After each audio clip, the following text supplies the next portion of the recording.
داشتیم بالا پشت بوم ورزش میکردیم که زنگ زدن و ما رو دعوت کردن عروسی. کجا؟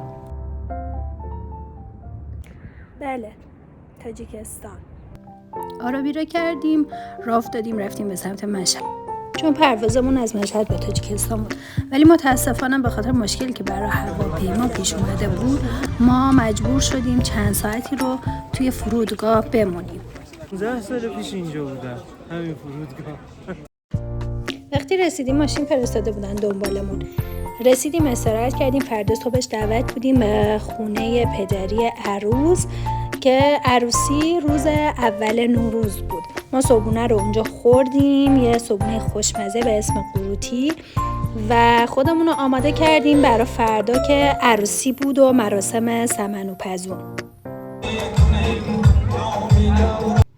اولین روز نوروز که مصادف بود با عروسی رفتیم نوروزگاه برای مراسم نوروز.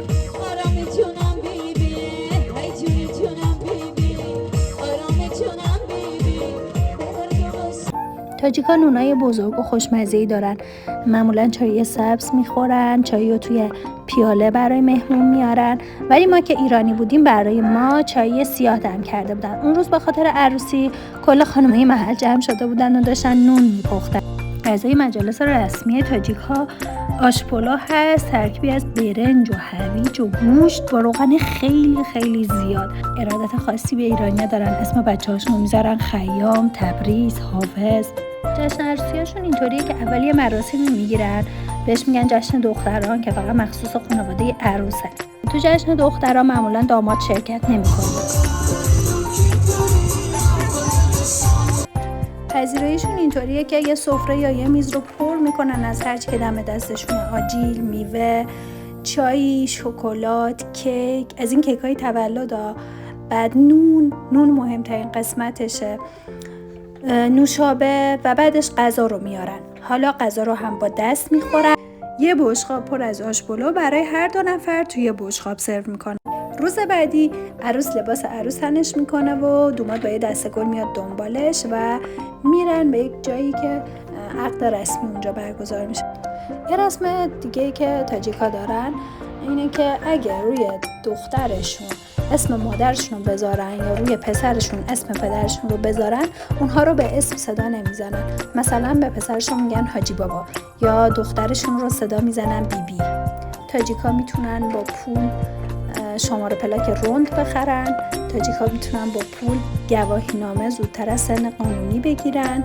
بالاخره رسیدیم جایی که قرار بود مراسم رسمی عقد اونجا برگزار بشه. ما و یه سری دیگه از مهمونا زودتر رسیده بودیم و اینجا وایسادیم و عکس گرفتیم تا عروس و دوماد هم برسن.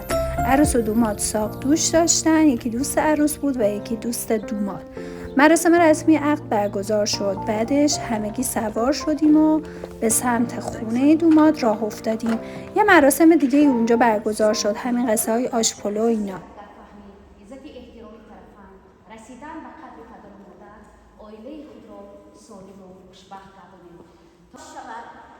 چیزی که بخواهد دلتان کاش شود، فرزند شما هم به عروسی برسد، این آشی عروسی بر شما آش شود.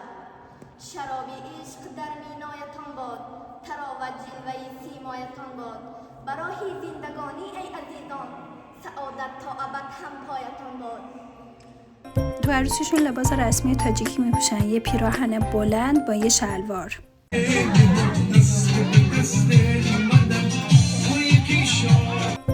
یه رقص رسمی هم دارن به اسم رقص آستین. 2 آستین دستشون میکنن با یه چیزی مثل هدبند و میرقصن.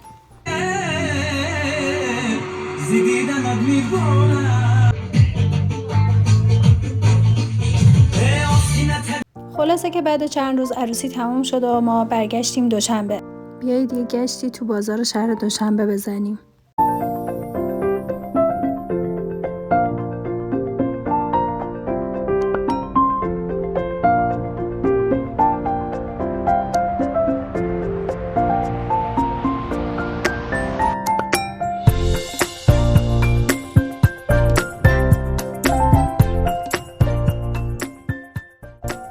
اولین شبی که توی هتل بودیم شهر دوشنبه یه زلزله نصف شب اتفاق افتاد. خیلی ترسیدیم. از طبقه هفتم پا شدیم رفتیم تو لابی هتل نشستیم. حالا من ترسم اینجا بود که تو آسانسور اگه یه وقت زلزله بشه گیر بیفتیم اون وقت چی؟ از بیشتر اتاقا اومده بودن و تو لابی نشسته بودن. اتفاقا اونجا هم چند تا دوست خوب برای خودمون پیدا کردیم. صدایی که تو پس زمینی میشنوید صدای سامه که داره منو همراهی میکنه.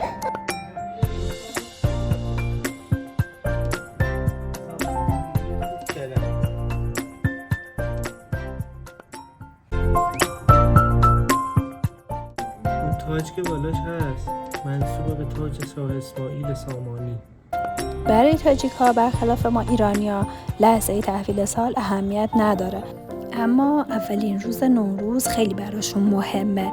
تک به تک توی خونه هاشون جشن نمیگیرن، بلکه یه جاهایی از شهر رو در نظر میگیرن و اونجا یه جشن بزرگی برپا میکنن و همه میرن تو اون جشن و یه جاهایی رو مخصوصا تدارک دیدم واسه آدمایی که توی این جشن شرکت کردن و اونجا پذیرایی میکنن از سمنو و شیرینی و آش گرفته تا آش پلو و شیرینی‌های خونگی مختلف و نون.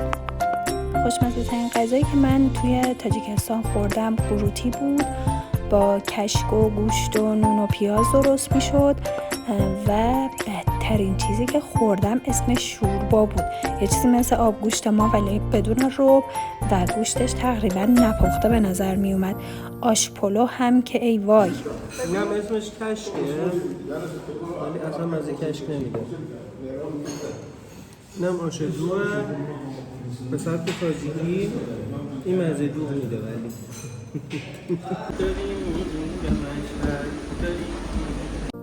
سفر ما بعد یه هفته تموم شد. ما برگشتیم به مشهد که از اونجا بیاییم به تهران. سفر خوبی بود، با مهمان نوازی دوستای تاجیکیمون خیلی خوش گذشت و همینطوری تجربه عروسی توی تاجیکستان. ولاگ بعدی جشن عروسی توی ایتالیاست. پس تا ولاگ بعدی خدافظ. سفرگامی به پایگاه شهید هاشمی نژاد مشهد خوش آمدید. جهت اطلاع شما دمای هوا 13 درجه سانتیگراد صفر باشد.